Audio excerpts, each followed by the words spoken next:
All right, everybody, welcome back to another episode of the Discovering Multifamily Podcast. I'm one of your hosts, Anthony Scandariato, here with Red Knight Properties. And today we have a special guest here with us, Brandon Cobb. And Brandon was a former medical device sales rep who happened upon real estate after actually getting laid off from what was his dream job. And now he runs a vertically integrated firm called HBG Capital and manages over $22 million of new development annually with a focus of affordable entry-level build-to-sell and build-to-rent housing, which has been pretty popular in 2023 going into 2024. And he's specifically focused on the Nashville, Tennessee market. So going to be very interesting to hear his story of going from a medical device sales rep to developing, over millions of dollars of new construction. And I guess why you chose the niche of new construction entry level homes versus what we talk about a lot on this show is multifamily. I'm sure you have maybe some multifamily experience as well, but yeah, just want to get into your story, man. And thanks for coming on the show today. Hey, man, it's great to be here. I appreciate you having me on. Absolutely. So yeah, tell us about your experience in medical device sales and what happened to bring you upon real estate. Yeah. Well, long story short, once upon a time, I did do a lot of knees and shoulders. So I worked in sports medicine. I was the guy, if you had a torn ACL or a rotator cuff or a labral tear, I'd go in, my products would go in. I did a lot of screws, a lot of anchors. I sold a lot of allografts. And, contrary to what a lot of people experience, where they have this like aha moment where they work in corporate for a number of years and they've just had enough and I'm just going to take the plunge. I had this dream of doing something big and finally quit and, said screw you to the man and did it. That wasn't me. I actually love what I did. My job, I thought that I was the coolest kid on the block, wearing scrubs every single day. I was in the OR. I was getting to rub shoulders with successful orthopedic surgeons, train hospital staff on how to use my product. And I really felt like I was making a difference intrinsically with the patients, taking them from, immobile or an injury or not being able to perform to being able to get them back on the field. So I loved what I did. And I'll never forget, it was one Friday afternoon. It was a sunny spring. It was one of those days where like spring's kind of knocking on winter's door. It's one of those days where you want to sit outside. It's kind of warm. The sun's shining. And it was a Friday afternoon. And I just finished up a successful trial over at Mary Hospital. Excited to give my boss the great news about the success of the trial and a potential new surgeon we were bringing on board. I met him at Starbucks. And before I could even get the news out, he fired me. And that was the moment where I realized that you can be as loyal as you want to a company. You can work as many hours as you want, put in the blood, sweat, and tears. At the end of the day, the company has to do whatever's best for the company.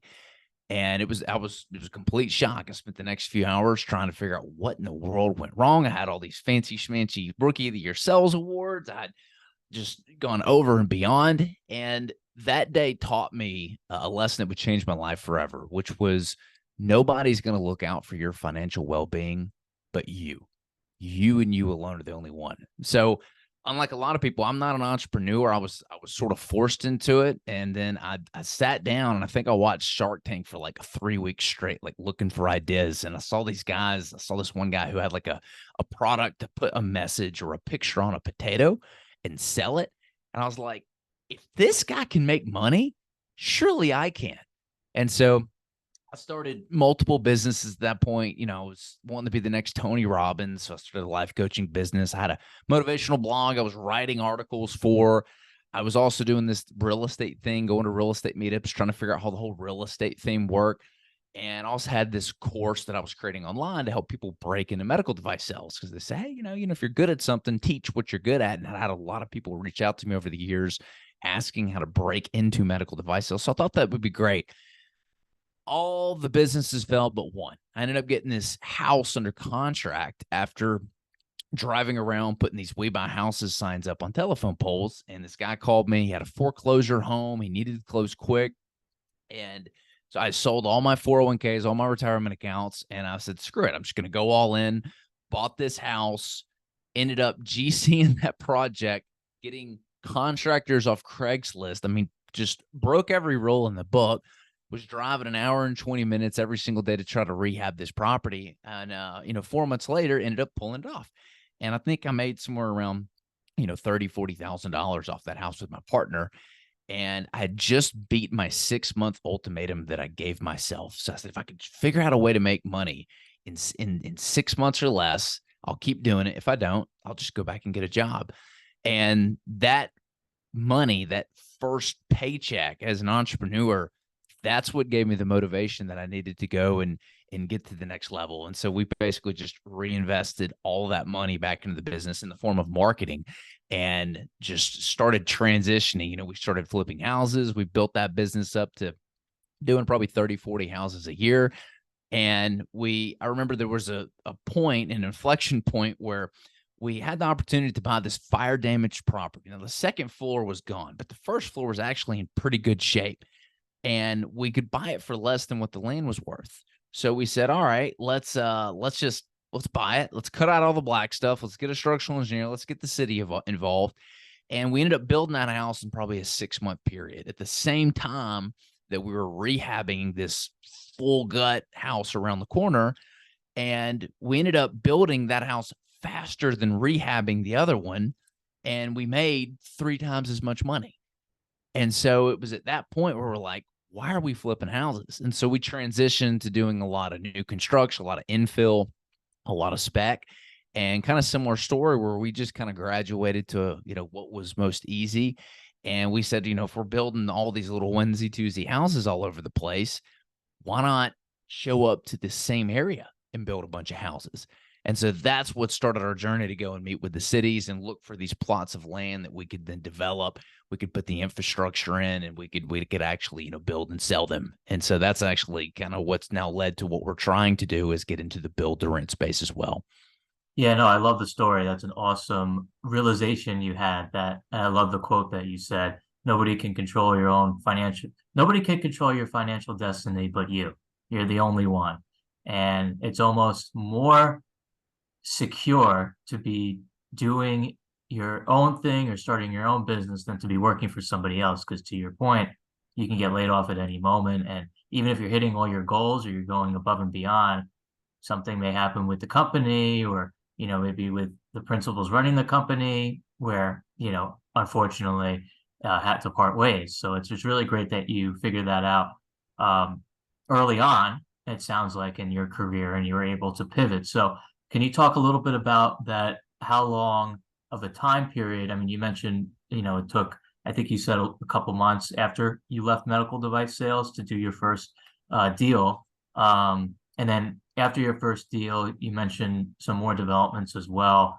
Kind of talk about the time period of all of this to put it into context for our listeners. Yeah. So, like I said, it was June when I got laid off, in total shock. First thing I did, call my family and just figure out what in the world. Like, this was very new to me, right? I was in my mid-20s, but I gave myself a 6-month ultimatum. I had done a very good job of living below my means. I didn't have any debt. I owned everything in cash. I didn't choose to live downtown at the time, paying, the $1,500-$1,600 per month. That was a lot, 10, 12 years ago. I chose a $700 per month apartment. And so I think my rent was probably 1/10 of my income, maybe a 12th or 15th. So I did a really good job of saving my money and investing. And so when I did get laid off, I didn't have to immediately go jump back and get a job. And I said, I'm just going to give myself a 6-month ultimatum. And in that 6 months, I was just trying to figure things out. I was going to a bunch of meetups and meeting people in real estate. I was reading some books. I was taking some courses on how to be an entrepreneur. And I was just kind of sort of trying to find the first thing that would work.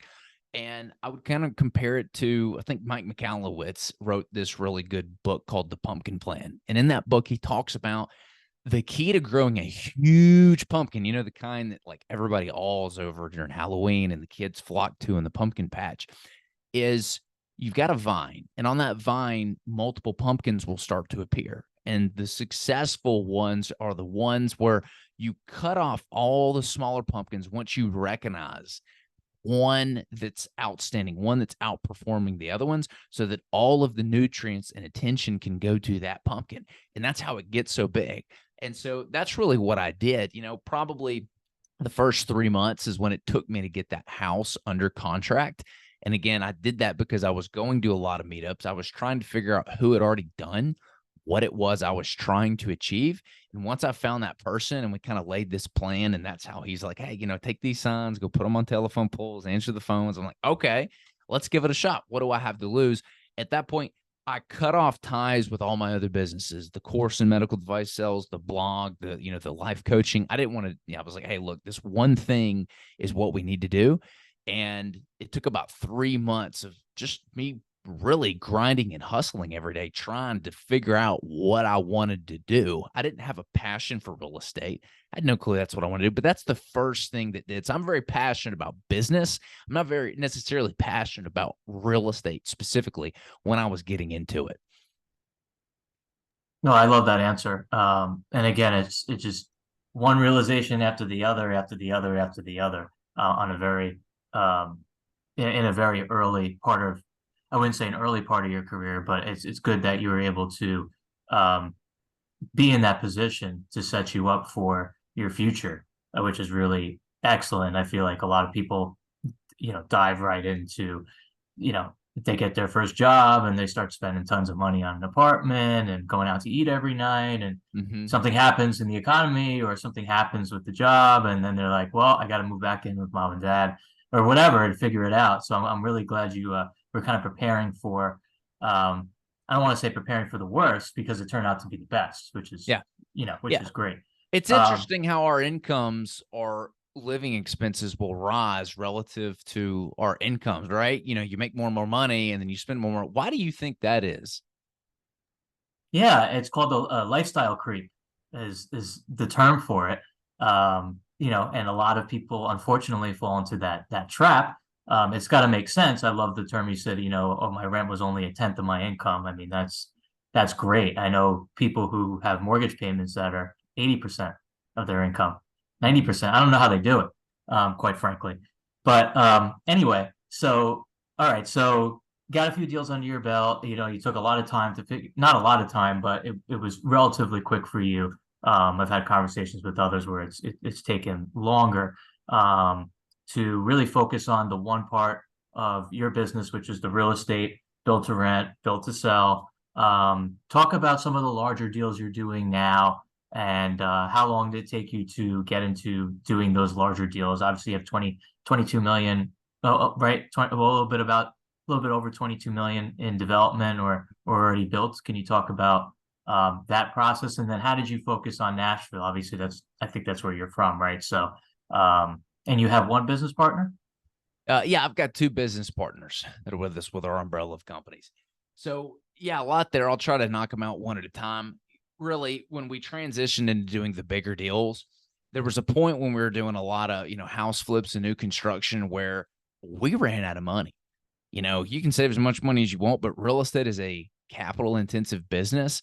And we had cash flow problems. When you have all your own funds locked up, it's hard to pay salaries. It's hard to make ends meet and take some home, because real estate's this thing where, it's 6, 7, 8, 9, 10 months out sometimes before you can get that income coming in, and you need cash to run the business. So cash flow is king when it comes to real estate.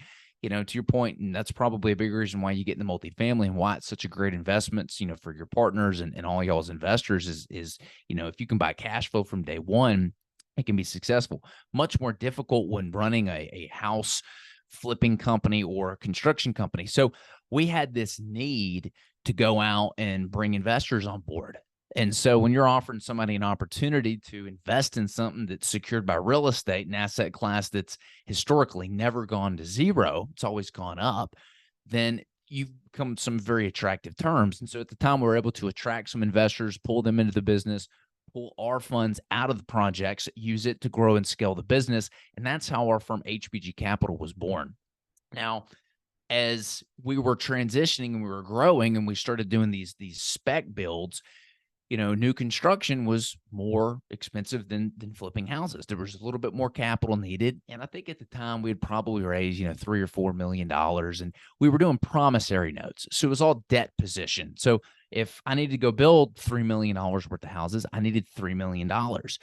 And I remember thinking at the time, oh, dude, I want to get to being, 200-300 homes a year. And I'm looking at the amount of money that I need to do this. I'm like, holy crap, I'm gonna have to raise like $30 million. This is going to be insane. This is going to take forever. It's like running a marathon, right? You can just see the whole path in front of you. You're like, I don't think I'm ever going to get there.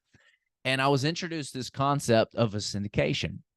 And I had some friends that were doing it, joined a mastermind. They taught this syndication model. And I was like, wait a minute. You're telling me that I can use people's capital we raise as a down payment for debt and I can scale that way? And so I was messing around with a few different models and getting some advice. And, I went to the investors and I was like, hey guys, if we could take, your money from the, 10, 12% we're paying you and do like 18%, would that be something you're interested in? And they're like, well, heck yeah. How are you going to do that?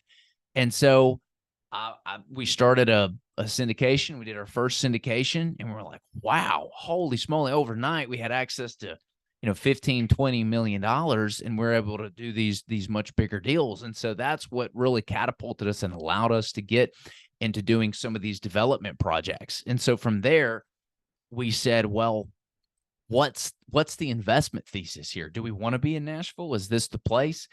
And so we first had to make sure that we were being a good steward of the capital. We were finding a really good home for it. And so we wanted as many layers of insulation between ourselves, our deals, our investors, and the economy.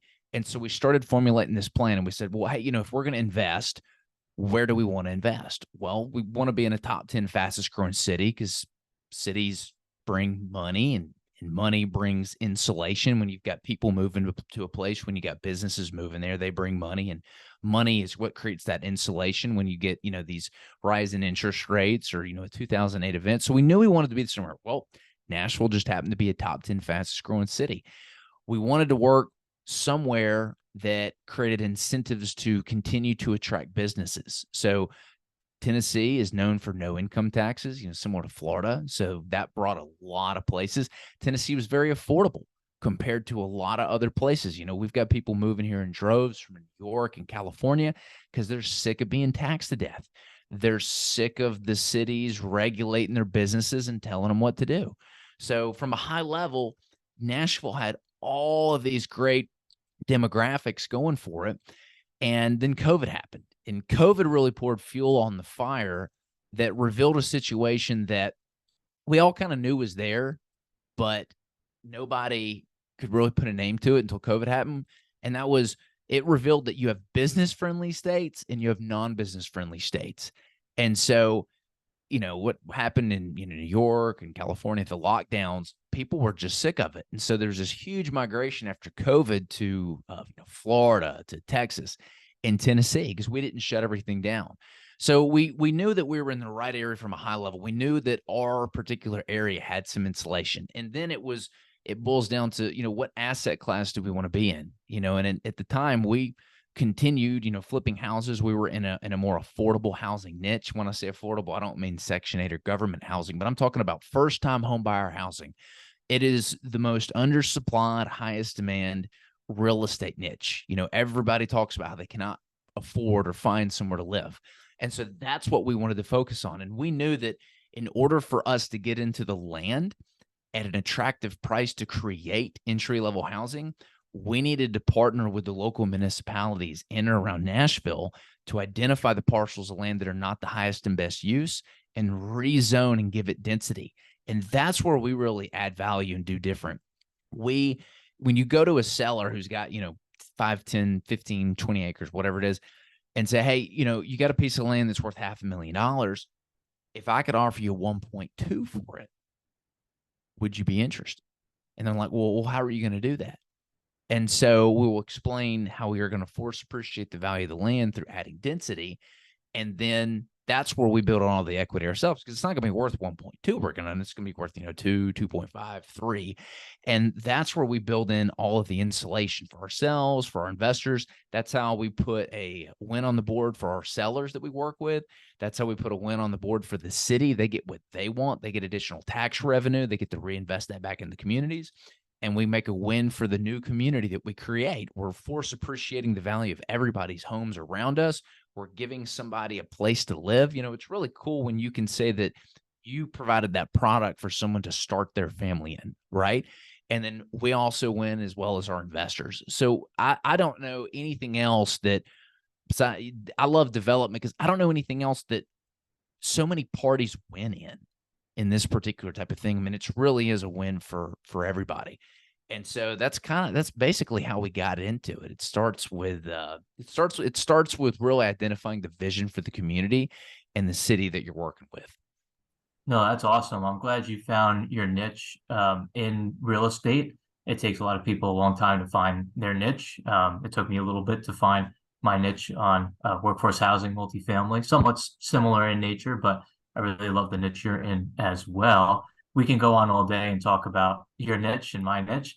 I'd love to have you back on, obviously running a little bit at a time. So for people who want to reach out to you, learn more about you and your company and find out, more in detail with what you're doing and how you're doing it, what's the best way for them to do that, Brandon? Reach out to you.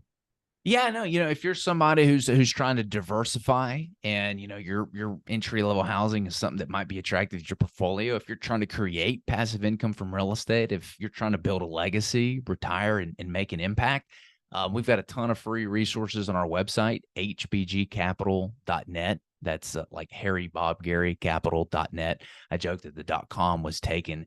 But we've got tons of free information on our website. I wrote a free ebook called 100 Questions Business Owners Ask Before Investing. And I wrote that ebook because I got a call one day and it was from one of our investors. And he asked if I could do a phone call with one of his friends who had lost their entire investment to a real estate investor. And I said, sure. I don't know if I'm going to be able to help much, but I'm happy to take his call. And so he called and I knew right from the get-go, I mean, this guy was screwed. And when I look at some of the reasons why, I mean, there was no securitization to his investment. There was no proper legal paperwork done. He just didn't know what he was getting into. He was too green. And had he known the right questions to ask and how to perform due diligence on a sponsor and an investor, he would not have lost his money. So I wrote that ebook, 100 Questions Business Owners Ask Before Investing, in light of if I could just prevent this from happening to one other person, that I felt like it would do some good in the world. So you can grab that free ebook as well as a ton of other stuff on our website. No, that's awesome. And we'll have a link to Brandon's website as well as his ebook in our social media description and on iTunes. So you can reach out to him and read the book and whatnot. And if you liked what you heard and or saw today, please give us a rating and review on iTunes. It helps Brandon and my message get out to a larger audience. That's just the way the algorithm works. So we really appreciate that. And love to have you back on, Brandon, talk more about built to rent or built to sell in more detail. But I love your story and keep kicking ass. Hey, Anthony, I appreciate it. It was a pleasure. Thanks for having me on. Thank you.